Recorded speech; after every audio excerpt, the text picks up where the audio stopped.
Hello students, are you studying your lessons? Okay, today you are going to study Geography 4th lesson Maps. You already know about the globe, but the globe is difficult to carry, it cannot have many details and are expensive to make. Therefore, we have maps which helps you which help you to locate places, find directions, routes, distances, etc. from a paper or a picture. Now, children, tell me what is map? Map is a diagrammatic representation of the Earth's surface or part of it. In other words, map is a representation or a drawing of the Earth's surface or a part of it drawn on a flat surface according to a scale. Here you can see the picture of an old map of the world. What all things we could see in these maps, children? They show the natural features, man-made structures like roads, towns, bridges, etc. Now we will see the advantages of these maps. Maps present information about the world in a simple visual way. They teach about the world by showing sizes and shapes of countries, locations of features and distances between places. They help you travel from one location to another. They help you organize information, figure out where you are and how to get where you want to go. Anything in flat surface, it is easy to understand. That is why people thought about to make maps instead of globe. Maps are easy to carry, we could fold it, it is easy to handle, easy to store, and many details are also there. It is somewhat a true copy of our earth or part of the earth that we could see on a flat paper or cloth. The art of making maps is called cartography. Another fact is that most objects on the earth are in three dimensions. Three dimensions, that is length, breadth and height or depth. So what is the problem here, children? It is difficult to make a copy of the earth on a paper. Just imagine this is a globe and we are cutting open it like this and spreading it out on a flat surface. See the shape, see the vertical lines are now strengthened and a map is ready. Now we will study the basic three components of a map. They are direction, distance and symbols. Now first we will study maps directions. It is an important part in a map. This directions is an important part in a map. Those who are using the map, they must know the direction. Beginning, we have already studied that maps are the representation of the surface of the earth. So any person who is using this map should have the corresponding relationship with the ground first. Most maps contain an arrow marked with the letter N at the upper right hand corner. This arrow shows the northern direction. It is called the north line. When you know the north, you can find out other directions. For example, east, west and south. There are four major directions, that is north, south, east and west. They are called cardinal points. What is that, children? Cardinal points. Other four intermediate directions are northeast, short form NE, southeast, SE, southwest, SW and northwest, NW. We can locate any place more accurately with the help of these intermediate directions. Here you could see cardinal and intermediate directions. Here On the earth, everything is related to one another. Usually the direction is left or right. If the person is unaware about the area and his surroundings, then for him it is difficult to find out the place. For example, if one person is standing in the middle of a desert, for him left or right could mean any side. Here you could see one picture. In this picture, four persons are standing. They are facing four sides. If we say to them to go right side, all the four will go in different directions. For them, right side is different. But if we say to them to go north side, all will turn to same direction, because for them north side is same direction only. Now we understood now the importance of cardinal points and these directions, especially the place look like same. We can find out the direction of a place with the help of a compass. See one compass here, magnetic compass. It is an instrument used to find out main directions. It's a needle, see, it's a magnetic needle. Always points towards north-south direction. Children, just look at a map. There you could see a network of vertical and horizontal lines. These lines are called grid lines. They are very helpful in locating a place on the map. A grid is a network of evenly spaced horizontal and vertical lines used to identify locations on a map. It divides a map into a specified number of rows and columns. When you look at this, you can see numbers or letters. The vertical lines are given specific numbers or letters and increase from left to right. In the same way, horizontal lines also have numbers or letters and progress from bottom to top. The second component is distance. Maps are drawing which reduce the entire world or a part of it to fit on a sheet of paper. Or we can say maps are drawn to reduced scales. But this reduction is done very carefully so that the distance between the places is real. It can only be possible when a small distance on paper represents a large distance on the ground. Therefore, a scale is chosen for this purpose. Scale is the ratio between the actual distance on the ground and the distance shown on the map. For example, the distance between your school and your home is 10 kilometers. If you show this 10 kilometer distance by 2 centimeter on a map, it means 1 centimeter on the map will show 5 kilometers on the ground. The scale of your drawing will be 1 centimeter is equal to 5 kilometer. We can measure it in any form like a kilometer, meter, centimeter, inches, feet, etc.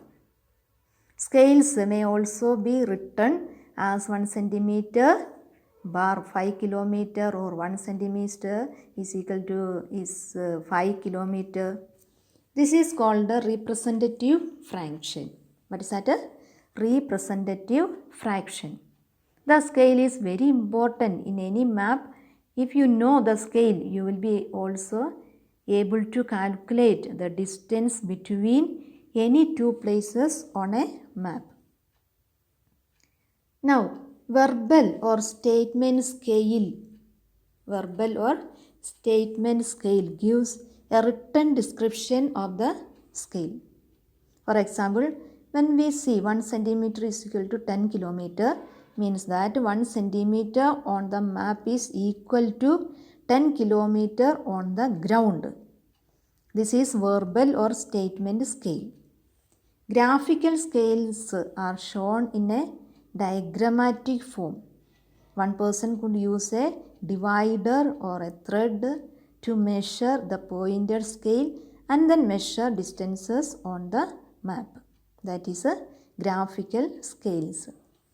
Now, next, symbols. Symbols are the third important component of a map. Symbols. It is not possible to draw on a map the actual shape and size of different features such as buildings, roads, bridges, trees, railway lines on or a well. Correct, no? We cannot draw all these things on a map in the exact way. So they are shown by using certain letters or shades, colors, pictures and lines. These symbols give a lot of information in a limited space. There is an international agreement regarding the use of these symbols. These are called conventional symbols. What is conventional symbols? There is an international agreement regarding the use of these symbols. These are called the conventional symbols. Here you could see the conventional symbols. Are you seeing? Railway line, roads, boundary, river, tank, bridge, temple, mosque, post office, post and telegraph office, police station, settlement, tree. For all these things, it is given conventional symbols. With the use of these symbols, maps can be drawn easily and are simple to read. If we know these conventional symbols, when we look at the map, we can easily understand it. Even if you don't know the language of an area and therefore cannot ask someone for directions, you can collect information from maps with the help of these symbols. Understood? By seeing these symbols, you can understand in that place that thing is there. These symbols do not represent the same size. For example, a small mosque or big mosque will have the same symbol. No difference. Various colors are used for the same purpose. Colors also used. For example, generally blue is used for showing water bodies like oceans, rivers, everything. Brown for mountain, yellow for plateau, and green is used for plains. Maps also have titles or markings. By seeing that, we could understand what type of map it is. Now we will study the different types of maps. Mainly three types that we will study. These maps are there in different forms to study different things. That is why they have different details on them. Here we will study three types of maps. First one, physical maps.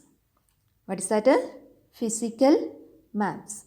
It shows the shape of the land, hills, lakes, forest, mountains, plateaus, rivers, seas and so on. Different colors are used to show these on the maps. Already we studied about colors. Here you could see the physical map of India. Are you seeing? Physical map of India. Second one, political maps. It shows how the land is used by people, that is countries, provinces, districts, cities, villages, etc. Other features like rivers, mountains, sea, etc. won't be there. For that another map is there, no? Sometimes very few will be there. Here you can see the physical map of India. This is physical map of India. Now, third type is thematic maps. In these special themes, we could find. This can be a road map, rail map, weather map, wind or rain pattern maps, industrial maps, agriculture or vegetation pattern maps, forest maps, etc. These are thematic maps. Here you could see a vegetation pattern map of India and a map of India soil. Two maps did you see, children? First one, vegetation belts pattern map of India, and next one, India soil map. Now next, what is that? Atlas. We'll study about atlas. An atlas is a collection of maps It is typically a bundle of maps of Earth or a region of Earth. Atlases have traditionally been found into book form and we can easily carry and study. But today, many atlases are in multimedia formats. That also we'll get it. Now, what is sketch map, children? Sketch. It is an outline map drawn from observation rather than from exact survey measurements and showing only the main features of the area. Sketch maps are simple drawings of the landscape. They are freehand maps drawn on blackboard or drawing pad to present geographic ideas and facts clearly and forcefully. It is giving the essential features without the details. Sketch mapping minimizes irrelevant detail and maximizes major geographic points. Here you could see one sketch. Are you seeing one sketch here? You can see. The last point in this lesson is a plan. What is it? A plan. Plans are a set of two-dimensional diagrams or drawings used to describe a place or an object or to communicate buildings or fabrication instructions. They are drawings of a small area on a large scale. Such drawings generally show the layout of buildings, parks, hospitals, roads and parkings, public gardens, playgrounds, classrooms, etc. These are accurate drawings that are made by architects and town planners. First one, sketch. It is not that much, it is not accurate, but this one, it is a plan. It is accurate because they are made by architects and town planners. Plans are made to scale, show correct direction and have many details like water lines, electrical lines, placement of furniture, etc. Everything will be there. Here you could see a plan of a room, that is by architects only. They have draw this one, plan of a room, and a three-dimensional look of one side of the same room. Three-dimensional look. So children, in this chapter you studied about maps and their importance and the basics of reading them. Maps are very helpful to us for identifying places anywhere in the world. They give us the details of directions, distances and whereabouts of various things on the earth. So children, our map, this lesson is over. Read this lesson, complete notes and study. Thank you children.